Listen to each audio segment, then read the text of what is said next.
सुंदरता, मनोहरता एवं सुगंध बन हो जाता है तो मानो वह अपने त्याग और बलिदान के लिए तैयार है। उसकी सुंदर पत्तियों से फूल का टपकना यह संदेश देता है कि वो वास्तविक प्रेम का चिन्ह है और बलिवेदी पर चढ़ने के लिए तैयार है। समस्त मनुष्य महिलाएं उस सुंदर फूल को कोई अपने जेब पर लगाता है, कोई अपने सिर में श्रृंगार बनाता है। तो सुंदर फूल मनुष्य के लिए कितना प्रिय है। भद्दे और क्रूर फूल को कोई पसंद नहीं करता और उसको डस्टबिन में डाल दिया जाता है। इसी तरीके से सभी सत्संगी भाइयों को ये प्रेरणा देता है कि आप भी उस फूल की तरह सुंदर बनो जो आपको सर्वसत्व अपने हृदय में बसाएं और आप लोगों की अच्छी तरह से सेवा करते हुए, क्योंकि जैसे वृद्ध को कोई पसंद नहीं करता, उसी तरीके से अगर आपके अंदर सफाई नहीं है और सांसारिक भावनाएं भरी हुई हैं तो उसको कोई पसंद नहीं करता।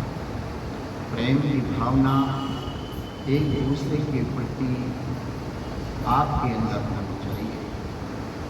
संत सतपुरुष का चुनाव एक बड़े साम्राज्य से होता है। ये कोई गुड़िया घटों का खेल नहीं है।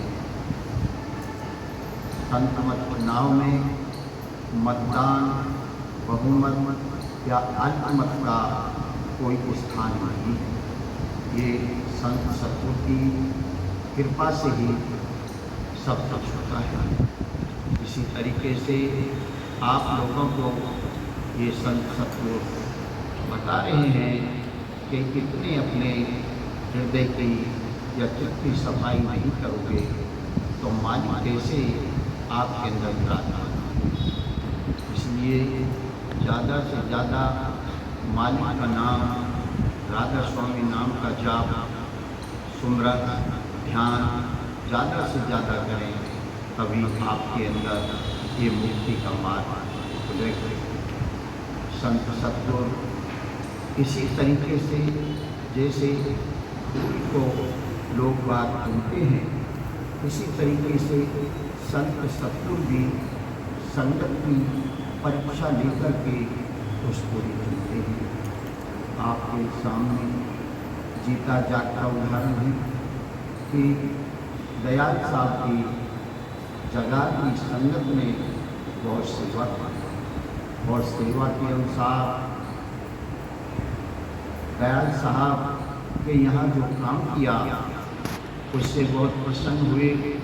अंत में काम भी बहुत ज़्यादा होने के कारण, क्योंकि रात दिन किसी मनुष्य के भी परिश्रम से बाहर है, हालांकि इंसान थक जाता है, तो उन्होंने हथियार डाल दिए और दयाल साहब नाराज हुए और फिर सत्यानंद महाराज जी ने दयाल साहब के चरण स्पर्श करते हुए क्षमा मांगी कि मालिक मैं आपकी सेवा करूँगा। तो देखिए ये उदाहरण जो मैंने अभी दिया है, संत सतपुरुष ने दयाल सत्यानंद महाराज जी को अपनाया। उन्होंने संगत में से छाट करके ये सभी उनके अंदर गुण देखे और आज्ञाकारी से सब देख करके उनका चुनाव किया। ये और भी बहुत से उदाहरण हैं। जितने भी पीछे संत होते आए हैं उन सभी ने अपने समय में शिष्यों की परीक्षा की। संत रामदास जी हुए, उन्होंने संगत से जब ये परीक्षा ली, संगत को बुला करके कहा कि आपको एक सुंदर चबूतरा बनाना है, तो उनके आदेशानुसार सब सारी संगत उनके चबूतरा बनाने में लग गई। कोई ईंट ला रहा है, कोई मसाला ला रहा है, कोई जो राजमिस्त्री हैं वो चिनकर तैयार चबूतरा तैयार कर दिया गया। तो रामदास जी को शिष्यों ने कहा कि चबूतरा बनकर तैयार है, परंतु संत रामदास जी ने उस चबूतरे को फेल कर दिया तो ये सही नहीं है, दोबारा बना। इस तरीके से चबूतरा कितनी बार बनाया गया और वो संत रामदास जी उसको कैंसिल करते गए कि ये पसंद नहीं। तो उनको जीवों की जितने प्रिय भक्ति सबकी वो परीक्षा लेते थे, तो कितनी संगत छोड़ करके चली गई और उन्होंने ये कहा, अरे ये गुरु तो पागल हो गया, बार बार चबूतरा बनवाता है करवाता है। तो जो असली भगत थे और उनसे बिल्कुल प्यार करते थे, अग्नि से संत सतपुरुष करते थे, वही बात में रहे और उन्हीं को उन्होंने गले लगाया और उन्हीं को उन्होंने उद्धार किया। बाकी संगत जितनी भी छोड़कर चली गई, वो बहुत बात में पछताई। और आपके सामने भी जीता जागता उदाहरण है जातीयता के प्रति जो विधायक साहब ने सत्यानंद जी को अपनाया तो कितनी संगत छोड़ करके पीछे चली गई। और आज भी सत्यानंद जी के बाद में जाने के बाद में झूठे ग्रुप के चक्कर में आदि संगत के करीब लगभग फंसने जा रही है। आप अपने आंखों से देख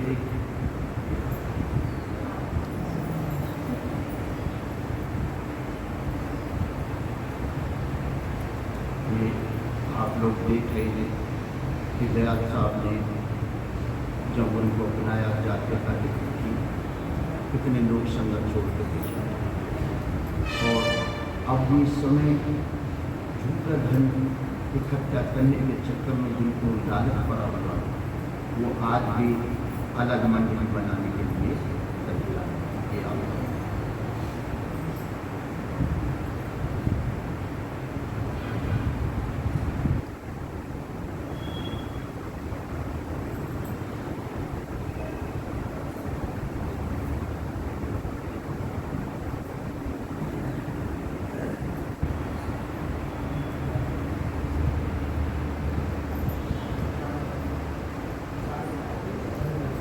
खाना तैयार हो, खाना तैयार हो।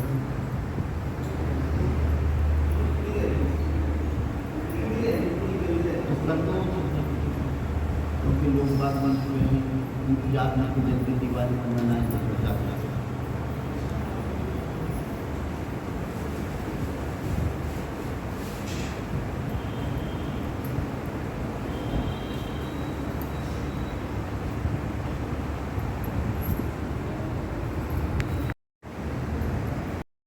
साफ करो, अपने हृदय की मलिनता का दूर करो। जब ज़्यादा से ज़्यादा मालिक का नाम जपते रहो, सुमरन करो, तभी मालिक प्राप्त करेगा। बगैर ध्यान और सुमरन करे बगैर कहीं कुछ नहीं। ज़्यादा से ज़्यादा मालिक प्राप्त।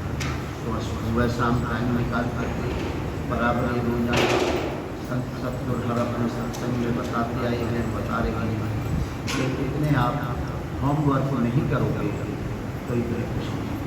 होमवर्क करना जैसे बच्चे स्कूल से होमवर्क करते हैं तो इसी हिसाब से होमवर्क करना बहुत जरूरी है।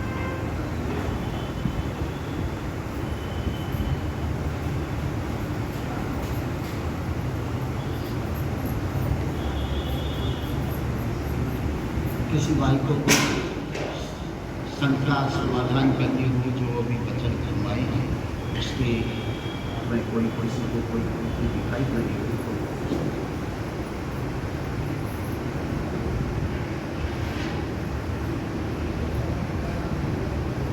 एक पाठ कोई करना चाहे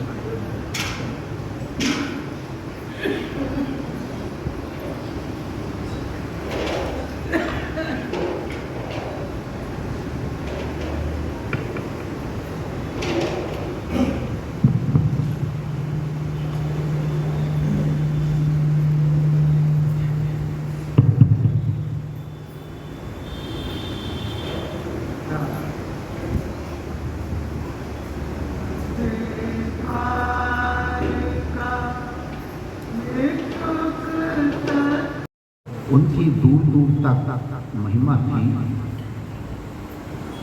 तो एक कोई गरीब आदमी उनके पास आया कि हुजूर मेरी लड़की की शादी है तो कुछ मैं आपसे मदद चाहता हूँ।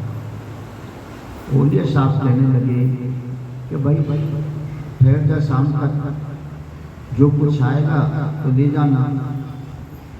तो उनकी पसंदीदा ही कुछ अजनबी होती है तो वो पूरे दिन वो आदमी के साथ बैठा रहा लेकिन कोई भी कुछ नहीं आया उसको। दूसरे दिन भी इसी तरीके से निकल गया, तीसरा दिन भी नहीं आया।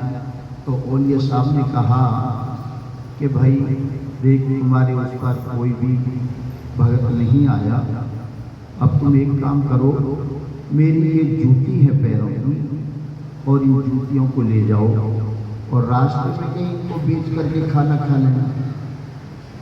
तो वो जूतियों को लेकर के चल पड़े। उधर से रास्ते में एक आमिर खुसरो का नाम सुना होगा, जो काबुल के बादशाह के पास में नौकरी करता। तो उनकी सर्विस खत्म हुई तो वो उधर से ऊँटों पर अपना सामान लाद करके गुरु से मिलने आया। वो निजामुद्दीन औलिया उनके गुरु थे। तो जब रास्ते में उधर से वो आदमी जूती लेकर के जा रहा, उधर से औलिया साहब वो खुसरो साहब आ रहे, तो उनकी खुशबू इतनी आ रही, उन जूतियों की, गुरुओं की जूतियों की इतनी खुशबू आ रही। तो खुसरो सुनकर देख करके कि भाई ये खुशबू कहाँ से आ रही है, तो ज्यों-ज्यों वो आदमी उनके नज़दीक आता गया तो खुशबू ज़्यादा बढ़ती गई। और जब उनके पास का गुजरा तो वो पीछे से खुशबू आनी शुरू हो गई। पीछे मुड़ के देखा कि हाँ, तो उन्होंने, खुसरो ने उस आदमी को रोका, तो बुलाया कि भाई ठहरो। उन्होंने देखा कि उसके हाथ में जूती हैं, खुशबू यहाँ से आ रही है। तो उनसे पूछा, भाई तुम कौन हो और कहाँ से आ रहे हो? तो उसने बताया कि भाई मैं निजामुद्दीन औलिया के पास गया था, मेरी बिटिया की शादी, कुछ उनसे मदद मांगने के लिए, लेकिन उनके पास में उन्होंने मुझे के 3 दिन तक बिठाए रखा कि भाई जो कुछ आएगा तो ले जाना। तो 3 दिन तक कुछ नहीं आया, तो उन्होंने ये मुझे जूती दे दी कि भाई रास्ते में न कहीं बेच करके खाना खा लेना। तो ये मैं जूती लेकर के आया। अब उनके पास तो कुछ नहीं। तो खुसरो अपने गुरु की ये बुराई नहीं सुन सका, और खुसरो ने वो जूतियों को, भाई तुम इन जूतियों को बेचना चाहते हो? कि जी मुझे क्या करनी है इन जूतियों का, क्योंकि वो तो वैल्यू नहीं जानता था उन जूतियों की। तो वो खुसरो ने जूती ले ली और 2 ऊँटों को सिर्फ अपने बाल बच्चों के लिए ले गया जो सामान था। बाकी जितने ऊँट, 100 ऊँट थे वो बाकी उसने सारे उस आदमी को दे दिए कि भाई जाओ तुम ले जाओ अपनी बिटिया की शादी करना। तो जब खुसरो साहब औलिया के पास पहुँचे तो वो तो बहुत पहुँची हुई चीज़ होती है संत सतगुरु, उन्होंने वो देख लिया और उनकी ही ये सारी लीला थी। तो तब उनके पास गए, उन्होंने जूती का जोड़ा निकाल कर औलिया के सामने खुसरो ने पेश किया। तो खुसरो समझ गए कि औलिया साहब ने कहा, खुसरो ये खुशबू लेने की कोई किसी भक्त की नाक होती है, वरना कौन इस बात को समझ सकता है। तो उन्होंने वो जूती रखी और खुसरो उनके पैरों में पड़ गए। खुसरो बहुत फेमस उस समय में एक प्रसिद्ध कवि भी थे, और वो बहुत बड़े ऊँचे उनके शिष्य भी। तो शिष्य को गुरु इस तरीके से अपनाते हैं कि उनकी कोई किसी की बुराई भी ना करे, और संत सतगुरु की निंदा करना या बुराई करना, ये आपस में भी एक दूसरे की बुराई करना बहुत ही बुरी बात है। स्वामी जी महाराज ने भी अपने शब्दों में यही लिखा है, मत देख पराए अवगुण, क्यों पाप बढ़ाए छिन। तो इस तरीके से किसी की भी बुराई नहीं करनी चाहिए, और ना ही बुराई अपने कानों से सुननी चाहिए। तो यही संत सतगुरु इस तरीके से बराबर परीक्षा लेते हैं, और जो भी जितने सत्संगी भाई हैं अपने परिवार के साथ में, जो उनमें भी कुछ ऐसे लोग होते हैं कि जो संत सतगुरु को या उनके अड़ोसी भी पड़ोसी भी कि नहीं, क्या नहीं, पता नहीं किस गुरु का ये चेला है, वो नहीं मानते इस तरीके से। और अपने दुनिया भर के जितने आडंबर हैं, तीर्थ स्थान वगैरह, ये झूठे मंदिर वगैरह में ये उसके में लगे रहते हैं। अरे भाई वहाँ तीर्थ स्थलों में खाली जल ही जल है, वहाँ शरीर का ही तो मैल उतारा जा सकता है, अंतर का जो आपके अंदर मैल भरा हुआ है वो नहीं निकल सकता। उसको तो मैल अंदर का जो है वो राधा स्वामी नाम से ही कटेगा। राधा स्वामी नाम से ही शरीर को तो और कष्ट देते हो, ये मानव जात, मानव योनि आपको इस तरह इतनी उत्तम योनि मिली है जो 84 लाख योनि में सबसे उत्तम है। आप इसको क्यों कष्ट देते हो तीर्थ स्थानों में जाने के लिए, इधर उधर घूमने के लिए? अरे भाई, इस शरीर की तो कम से कम अब आप अपने शरीर पर तो रहम करो। इस पर शरीर पर रहम करोगे तभी कुछ दिन तक चलेगा, तभी मालिक का नाम आप जपोगे, तभी मालिक का नाम लेंगे। इसी में सब समय बात।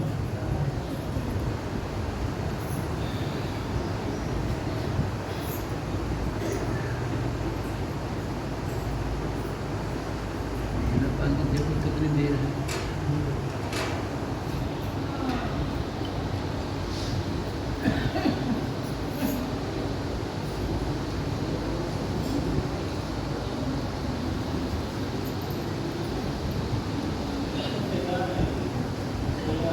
तो लगाओ, मैं शायद